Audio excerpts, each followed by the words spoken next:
The books club में आपका फिर से स्वागत है। प्रेजेंट के इंग्लिश लैंग्वेज में दो मीनिंग होते हैं। पहला तो आपका आज या फिर आपका वर्तमान काल, और इसका दूसरा मतलब हुआ एक गिफ्ट या तोहफा। अगर देखा जाए तो ये एक इशारा है कि आपका आज आपके लिए एक तोहफा है, जिसे हम अक्सर अपने कल की चिंता में वेस्ट कर देते हैं। कल हमारे साथ क्या हो जाए हमें कुछ पता नहीं। जो है वो हमारा आज है, हमें इसे खुलकर जी लेना चाहिए। क्या आप सभी इस बात पर विश्वास रखते हैं? ऐसा नहीं है कि हमें अपने फ्यूचर के बारे में नहीं सोचना चाहिए। बस बात इतनी सी है कि अपने फ्यूचर के बारे में सोच सोच कर हमें अपना प्रेजेंट नहीं खराब करना चाहिए। कल किसी ने नहीं देखा, क्या पता कल आपके साथ क्या हो जाए और आपके कल के बने प्लान्स ऐसे के ऐसे रह जाएं। आज की ये बुक समरी एक ऐसे ही इंसान मिस्टर ग्रेगोर समसा की है, जो एक सेल्समैन थे। एक रात में उनकी पूरी दुनिया कैसे बदल जाती है उस बारे में है, जिसे मेटामॉर्फोसिस यानी बदलाव कहते हैं। किसी भी चीज के फिजिकल नेचर में पूरी तरह से बदलाव आ जाना। द मेटामॉर्फोसिस एक शॉर्ट नॉवल स्टोरी है जो साल 1915 में फ्रांस काफ्का ने लिखी थी। यह स्टोरी एक सेल्समैन की है जिसने अपनी लाइफ में अपने और अपनी फैमिली के लिए काफी सपने देखे थे, लेकिन उसकी लाइफ ने उसके लिए कुछ और ही सोच रखा था। ग्रेगर ने अपनी पूरी लाइफ अपने फादर का कर्जा निपटाने में और अपनी फैमिली को एक लग्जरियस लाइफ देने में निकाल दी थी। लेकिन उसकी लाइफ में एक चेंज के बाद उसकी फैमिली का उसकी तरफ बर्ताव बिल्कुल बदल गया। किस तरह से एक छोटा सा बदलाव आपकी पूरी जिंदगी बदल कर रख सकता है, आइए इस बुक समरी में जानते हैं। क्या आप भी जानना चाहते हैं कि ग्रेगर के साथ आखिर ऐसा क्या हुआ था? उसने अपने आप को इस सिचुएशन में कैसे ढाला होगा और एंड में ग्रेगर के साथ क्या हुआ? इन सवालों के जवाब जानने के लिए बने रहिए हमारे साथ इस ऑडियो बुक के एंड तक। ठंड के दिन थे, मौसम बहुत सुहाना हो रहा था। सुबह के 6:30 बज रहे थे। मिस्टर ग्रेगर समसा, जो एक सेल्समैन की जॉब करते थे, उन्हें अपने काम पर जाने के लिए सुबह की ट्रेन पकड़नी रहती थी। वो एक बहुत ही जिम्मेदार बेटे थे जो पूरी लगन और ईमानदारी से मेहनत कर अपने पापा का कर्जा निपटा रहे थे और अपनी फैमिली चला रहे थे। उनकी फैमिली में उनके पापा थे जो घर पर ही रहते थे, उनकी माँ थी जिन्हें अस्थमा की बीमारी थी, और उनकी एक छोटी बहन थी जिसका नाम था ग्रेटे समसा। वो वायलिन काफी अच्छा बजाती थी। एक सुबह जब ग्रेगोर अपनी नींद से उठा, अपनी आंख खुलते ही उसने ये नोटिस किया कि उसकी बॉडी एक कीड़े में बदल गई है जो संभवतः कॉकरोच जैसा है। उसके हाथ पैर काफी पतले अजीब से लग रहे हैं। ग्रेगोर, जो कि एक काफी प्रैक्टिकल और सुलझा हुआ इंसान था, थोड़ी देर के लिए शॉक हो गया।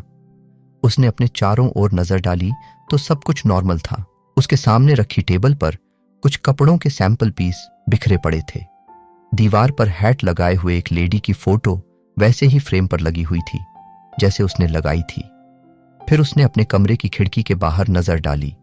बारिश की बूंदें गिर रही थीं और ठंडी ठंडी हवा उस खिड़की से उसकी तरफ आ रही थी। उस ताजी हवा के लगते ही ग्रेगर ने सोचा कि उसे थोड़ी देर और सो जाना चाहिए। लगता है वो कोई सपना देख रहा है। अब वो कीड़े में बदल चुका था, तो जैसे ही उसने करवट बदलने की कोशिश की, वो वापस अपनी पीठ पर सीधा गिरने लगा। काफी कोशिशों के बाद भी वो नाकाम रहा। उसकी पूरी बॉडी दुखने लगी। बेबस होकर वो सीधा ही लेटा रहा और सोचने लगा कि उसने अपने लिए कितनी डिफिकल्ट जॉब चूज करी है। इधर उधर कपड़े लेकर भागना, ट्रेन की टाइमिंग संभालना। एक बार वो अपने पापा का पूरा कर्जा निपटा ले, फिर लंबी छुट्टी पर जाएगा। ये सब वो अपने मन में सोच रहा है। क्या इन सपनों को कभी पूरा कर पाएगा? अच्छा होता अगर वो काम के साथ साथ अपनी लाइफ भी इंजॉय करता जाता, तो शायद अभी इस सिचुएशन में वो रिग्रेट नहीं कर रहा होता। इसलिए कहते हैं, कल की ज्यादा फिक्र मत करो, अपने आज को पूरी तरह से जियो, क्योंकि वही आपका है। घड़ी में 7 बजने वाले थे। ग्रेगोर के फैमिली मेंबर्स एक के बाद एक उसका दरवाजा खटखटा रहे थे। वो उन्हें पूरी बात बताना चाहता था, लेकिन उसकी आवाज बराबर नहीं निकल पा रही थी। उसने मन में सोचा कि वो ऐसे यूजलेस बेड पर नहीं रह सकता। उसने उठने की काफी कोशिश की, लेकिन उसकी प्रेजेंट सिचुएशन की वजह से वो बेड से नीचे नहीं उतर पा रहा था। देखा जाए तो उसकी लाइफ पूरी तरह से बदल चुकी थी। वो अपने पैर पर इजीली खड़ा नहीं हो पा रहा था और बेड से नीचे नहीं आ पा रहा था, लेकिन इस कठिन समय में भी उसने अपना विल पावर कमजोर नहीं पड़ने दिया। वो अपने आप को बार बार समझा रहा था कि उसे सिचुएशन से डील करना ही पड़ेगा और बेड से नीचे उतरना ही पड़ेगा। जो है वो उसके सामने है। ऐसे एक ही जगह पर रहने से उसकी प्रॉब्लम का सॉल्यूशन नहीं मिल पाएगा। ये एक सीख लेने वाली बात है। हम अपनी जिंदगी की छोटी छोटी परेशानियों से हार मान लेते हैं, जबकि प्रॉब्लम अपना सॉल्यूशन खुद लेकर आती है। बस हमें बिना डरे अपनी प्रॉब्लम का सामना करना चाहिए और देखना हमें उस परेशानी का सॉल्यूशन खुद ब खुद मिल जाएगा। जब ग्रेगोर बेड से नीचे उतरने की कोशिश कर ही रहा था, इतने में डोरबेल की आवाज आई। जरूर मेरे ऑफिस से ही कोई होगा, ग्रेगोर ने अपने मन में सोचा, और उसका अंदाजा बिल्कुल सही था। वो उसका मैनेजर ही था। उसकी आवाज सुनते ही ग्रेगोर ने अपने आप को बेड से नीचे गिरा दिया। वहीं दूसरी तरफ उसकी फैमिली उसके मैनेजर से लगातार बहस कर रही थी। ग्रेगोर अंदर दरवाजे तक आने में स्ट्रगल कर ही रहा था। इतने में मैनेजर ने ग्रेगोर की बहुत इंसल्ट की, उसे एक कामचोर और लेजी एम्प्लॉय बताया, और तो और ये भी कहा कि उसकी नौकरी अब खतरे में है। ग्रेगोर अंदर बहुत कोशिश कर रहा था कि वो किसी तरह दरवाजे तक पहुंच जाए, लेकिन उसे अपने आप को ये नई सिचुएशन में ढालने के लिए थोड़ा समय तो चाहिए ही था। हमें दूसरों के साथ थोड़ा प्यार से पेश आना चाहिए। हम नहीं जानते कि सामने वाला किस सिचुएशन में है, अपने आप को कैसे संभाल रहा है। अगर वो आज कुछ अजीब सा बिहेव कर भी रहा है तो कोई ना कोई वजह तो जरूर होगी ही होगी। हमें थोड़ा धीरज के साथ काम लेना चाहिए। क्या पता आपके 2 मीठे बोल उस इंसान को उस समय एक मरहम की तरह काम कर जाएं और कड़वे बोल जहर की तरह। इसलिए हमें अपने शब्दों और बिहेवियर का हमेशा खास ख्याल रखना चाहिए। ग्रेगोर काफी मेहनत कर कर दरवाजे की तरफ रेंगता हुआ पहुंच तो गया था, लेकिन अब सवाल यह था कि वो दरवाजा खोले कैसे। उसने अपने मुंह से चाबी घुमाई और दरवाजा खोल दिया। अब आप सब 1 मिनट के लिए इमेजिन करिए कि ग्रेगोर, जिसकी पूरी बॉडी एक कॉकरोच जैसी है, उसने अपने मुंह से चाबी कैसे पकड़ी होगी और चाबी घुमाने में वो उस पर पूरा लटक गया होगा। उसे काफी दर्द भी हुआ, लेकिन उसे दरवाजा खोलना ही था, इसलिए वो न तो घबराया न ही उसने हार मानी, और अंत में वो जीत ही गया। अगर हमें अपने आप पर पूरा विश्वास हो तो हम आसानी से हर चुनौती का सामना कर सकते हैं। ग्रेगोर अपने रूम से बाहर आने पर काफी खुश था, लेकिन बाकी के लोग ग्रेगोर का ये रूप देखकर काफी हैरान हो गए। मैनेजर की तो जैसे हवाइयां ही उड़ गई थीं। ग्रेगोर ने मैनेजर की सारी बातों का एक के बाद एक मुंहतोड़ जवाब दिया, लेकिन मैनेजर बिना कुछ कहे ही घर से बाहर चला गया। ग्रेगोर ने उसे रोकने की कोशिश की, लेकिन वो भाग गया। अब ग्रेगोर के पेरेंट्स उसका ये चेंज समझ नहीं पा रहे थे। उसकी माँ तो ब्रेकफास्ट टेबल पर अपना सर पकड़कर बैठ गई, वही उसके पापा न्यूज़पेपर को फोल्ड करके एक कीड़े को जैसे भगाते हैं, बिल्कुल वैसे ही ग्रेगोर को उसके रूम में जाने के लिए बोल रहे थे। उसके फादर का बर्ताव काफी खराब था। उन्होंने ग्रेगोर को उसके रूम में धक्का दिया और दरवाजा जोर से बंद कर दिया। अपने पिता के इस बर्ताव से ग्रेगोर बहुत नर्वस हो गया। वो अपने रूम में उदास एक कोने में बैठा था। इतने में उसे कुछ खाने की खुशबू आई। उसकी बहन ग्रेटे उसके लिए एक कटोरी दूध लेकर आई थी, जिसमें ब्रेड के कुछ पीसेस डले थे।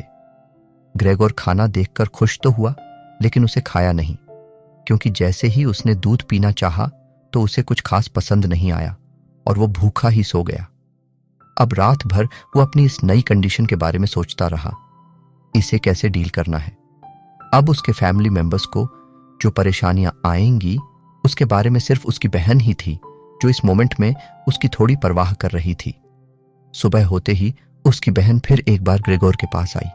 उसने देखा कि उसने दूध नहीं पिया है तो वो गई और उसके लिए किचन से तरह तरह की चीजें लाई, जैसे सड़ी हुई सब्जियां, कल का बचा हुआ खाना, बादाम चीज। इन सभी चीजों को उसने टुकड़ों टुकड़ों में एक न्यूज़पेपर पर ग्रेगोर के सामने रख दिया और चली गई। खाने को देखकर ग्रेगोर से रहा नहीं गया। उसने उनमें से सारा बासी खाना खा लिया और ताजे खाने को छोड़ दिया। इस तरह से ग्रेगोर को डेली उसका खाना मिलता रहा, जो काम सिर्फ और सिर्फ उसकी बहन ही उसके लिए करती थी। ग्रेगोर के इस बदलाव के बाद उसके घर में माहौल कुछ ठीक नहीं था। अब उन्हें फाइनेंशियली भी प्रॉब्लम आ ही रही थी। काफी दिनों तक तो उसके पेरेंट्स इस सिचुएशन को समझ ही नहीं पा रहे थे। घर में एकदम शांति का माहौल था। ग्रेगोर अपने रूम में ही घूमता रहता था और जैसे ही उसकी बहन खाना लाती थी तो वो उसकी आहट से ही काउच के नीचे छुप जाता था। थोड़े टाइम बाद उसे डाइनिंग टेबल से कुछ बातें करने की आवाज आई। उसने जब सुनने की कोशिश की तो वो उसके फादर थे, जो उसकी माँ और बहन से ग्रेगोर की सिचुएशन की ही बात कर रहे थे। उन लोगों को यह परवाह नहीं थी कि उनका बेटा एक कीड़े में बदल गया है, बल्कि उनकी चिंता का विषय यह था कि अब घर में पैसे कहां से आएंगे। इस समय ग्रेगर को काफी बुरा फील हुआ और उसे बुरा लगना भी चाहिए, क्योंकि देखा जाए तो अभी तक उसने सिर्फ अपनी फैमिली के बारे में ही सोचा था, अपने फादर का पूरा कर्जा निपटाने के बारे में, अपनी मम्मी के ट्रीटमेंट के बारे में, और तो और इस साल उसने अपनी बहन को कंसर्वेटरी भेजने का भी सोचा था। ये एक म्यूजिक इंस्टीट्यूशन है।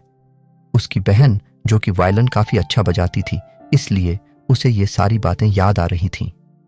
लेकिन क्या आप सब जानते हैं, इन सब बातों के अलावा ग्रेगोर रात भर क्यों नहीं सो पाया? क्योंकि वो ये सोच रहा था कि अब घर में पैसे आएंगे कहां से। उसके पापा के थ्रू, जिन्होंने 5 साल से कोई काम नहीं किया, या उसकी मम्मी जिन्हें अस्थमा की सीरियस प्रॉब्लम है, या फिर उसकी 17 साल की छोटी बहन जिसने आज तक कभी कोई काम नहीं किया। ये बातें ग्रेगर को काफी परेशान कर रही थीं, लेकिन वो इतना बेबस था कि किसी से बात भी नहीं कर पा रहा था। देखते देखते इस बात को पूरा 1 महीना गुजर गया। वो कहते हैं ना, वक्त किसी के लिए नहीं रुकता।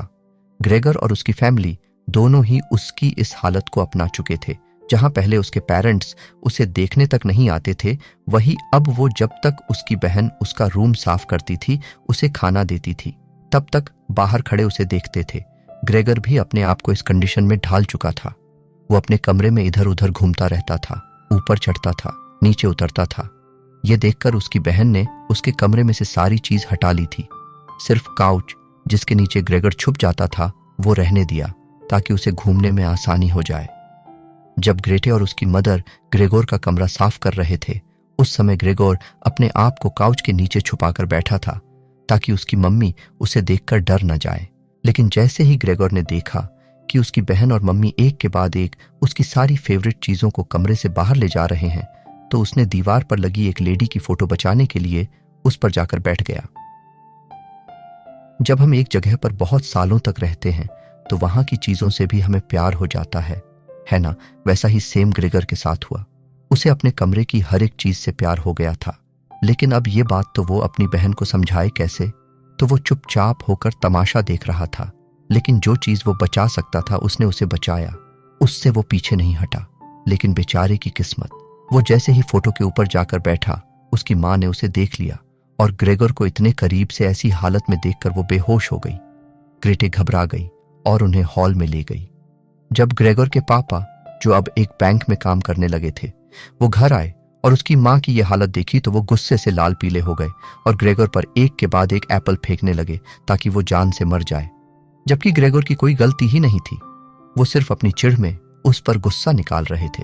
हमें इतना सेल्फिश नहीं होना चाहिए। उन्हें ये तो सोचना चाहिए था कि ग्रेगर आज भी उनकी फैमिली का ही एक हिस्सा है। अगर आप किसी के लिए कुछ अच्छा नहीं कर सकते तो एटलीस्ट उसे नुकसान तो नहीं पहुंचाना चाहिए। ग्रेगर, जिसके पास उसकी फैमिली के इस बिहेवियर को बर्दाश्त करने के अलावा कोई ऑप्शन नहीं था, वो चुपचाप अपने कमरे में चला गया और अब वो वहां से कभी वापस बाहर नहीं आया। वो वहीं से अपने पेरेंट्स और अपनी बहन को हॉल में आते जाते देखता था। उसकी बहन ने एक सेल्स गर्ल की नौकरी ज्वाइन कर ली थी। अब वो ग्रेगर का ध्यान रखते रखते भी थक गई थी। उसके अलावा तो फैमिली में से कोई ग्रेगर का ध्यान रखता नहीं था। अब ग्रेगर का ध्यान उनके घर में आई नई काम वाली रखने लगी। वो ग्रेगर का कमरा साफ करती और उसे खाना देती थी। ग्रेगर को वो लेडी बिल्कुल पसंद नहीं थी। उसे काफी अकेलापन महसूस होने लगा था। वो अपनी फैमिली को मिस कर रहा था, जो पहले ग्रेगर को बहुत प्यार करती थी। लेकिन उसे अब समझ में आ रहा था कि वो उनका प्यार नहीं बल्कि उनका स्वार्थ था, क्योंकि उसकी फैमिली ग्रेगर पर बिल्कुल ध्यान ही नहीं दे रही थी। उन्होंने अपना सोर्स ऑफ इनकम बढ़ाने के लिए अपने अपार्टमेंट का एक कमरा 3 लड़कों को किराए पर दे दिया था। अब ग्रेगर के कमरे को एक स्टोर रूम की तरह बना दिया गया था। घर का सारा फालतू सामान उसके कमरे में जाता था। इन सब बातों से उदास होकर धीरे धीरे ग्रेगोर ने कुछ भी खाना पीना छोड़ दिया था। वो सिर्फ अपने कमरे की खिड़की के आगे चुपचाप बैठा रहता था। पहले जैसे वो पूरे कमरे में इधर उधर रेंगता रहता, वो सब भी उसने छोड़ दिया था, क्योंकि अब उसके कमरे में रेंगने की भी जगह नहीं थी। वो बहुत मायूस रहने लगा। जब उसके घर में आए किराएदारों को ग्रेगर के बारे में पता चला तो उन्होंने उसकी फैमिली से बहुत लड़ाई की। ग्रेगर के सच को छुपाने की वजह से अब उसकी फैमिली के मेंबर्स, जो कि ग्रेगर से परेशान हो चुके थे, वो आपस में उससे छुटकारा पाने के बारे में सोचने लगे। ये बात ग्रेगर को पता चल गई। फिर क्या, उसके सब्र का बांध टूट गया और उदासी, भुखमरी और डिप्रेशन की वजह से उसने अपने कमरे में अपनी अंतिम सांसें ले ली। इस तरह से ग्रेगोर का चैप्टर खत्म हो ही गया। अपनी पहचान बनाने वाले आप खुद हैं। बेशक आप इंसानियत मत भूलिए, लेकिन दूसरों का भला करते करते इतने भी बेवकूफ मत बनिए कि सामने वाला आपकी कद्र करना ही भूल जाए। इस कहानी का मेन पॉइंट यही था। ग्रेगर, जिसने अपनी पूरी लाइफ अपने परिवार के लिए निकाल दी, जब उसे उनकी सबसे ज्यादा जरूरत थी वही उसके साथ नहीं खड़े हुए और अंत में उसकी डेथ हो गई। और तो और उसकी डेथ से किसी को कोई फर्क नहीं पड़ा। उसके घर वाले तो और खुश थे कि उनके सर से बला टल गई। हमें आज तक यही सिखाया गया है कि आप किसी के साथ बुरा मत करो, लेकिन आज हमने ये भी सीखा कि आप किसी दूसरे के साथ तो बुरा मत ही करो, लेकिन अपने साथ भी कुछ बुरा मत होने दो। हमें अपनी शराफत नहीं भूलनी चाहिए, लेकिन किसी को अपने सीधेपन का फायदा भी नहीं उठाने देना चाहिए। जब तक आप खुद की मदद नहीं करेंगे, भगवान भी आपकी मदद नहीं करेंगे। उम्मीद है द बुक्स क्लब की ये पेशकश आपको पसंद आई होगी और इसे सुनकर आपको ये भरोसा हो गया होगा कि हाँ, आपने जो सपने देखे हैं आप उसे जरूर पूरा कर सकते हैं। कैसा रहा आपका एक्सपीरियंस? कौन से पॉइंट ने आपको सबसे ज्यादा टच किया? किस पॉइंट पर आप सबसे ज्यादा काम करने वाले हैं? कमेंट सेक्शन में जरूर लिखिएगा। और नेक्स्ट बुक समरी आप कौन सी सुनना चाहते हैं, आप हमें यह भी सजेस्ट कर सकते हैं। बहुत जल्द एक और नई बुक समरी के साथ फिर से होगी मुलाकात। तब तक रखिए अपना बेहतर ख्याल।